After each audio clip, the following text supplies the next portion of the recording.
உத்திரகோச மங்கையில இருக்க சகஸ்ர லிங்கத்துக்குள்ள 999 முனிவர்கள் ஐக்கியமாயிருக்காங்க சொன்னா உங்களால் நம்ப முடியுதா?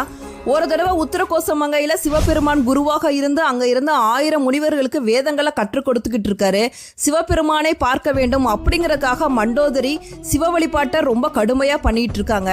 உடனே சிவபெருமான் தான் மண்டோதரிக்கு காட்சியளிக்க போவதாகவும் தான் திரும்பி வரும் வரை இந்த ஓலைச்சுவடிகளை பத்திரமாக பார்த்துக்குங்க அப்படின்னு சொல்லிட்டு அங்க இருந்த 1000 முனிவர்கள்ட்ட ஒப்படைச்சிட்டு சிவபெருமான் மண்டோதரிக்கு காட்சியளிக்கிறதுக்காக போறாரு.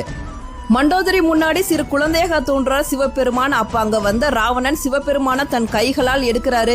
ராவணனோட கைவிரல் சிவபெருமான் மேல பட்ட உடனே உத்தரகோச மங்கையில இருக்க குளத்துல தீ பிளம்பு ஏற்படுது. சிவபெருமானுக்கு தான் என்னமோ ஆயிடுச்சோ அப்படின்னு சொல்லிட்டு 999 முனிவர்கள் அங்க இருந்து அக்னி பிளம்புல விழுந்து தன்னோட உயிரை மாய்த்துக்கிறாங்க. ஆனா ஒரே ஒரு முனிவர் மட்டும் சிவபெருமானோட கட்டளைக்கு அடிபணிந்து அந்த வேத சுவடிகளை பாதுகாத்துட்டு அங்கேயே இருக்காரு.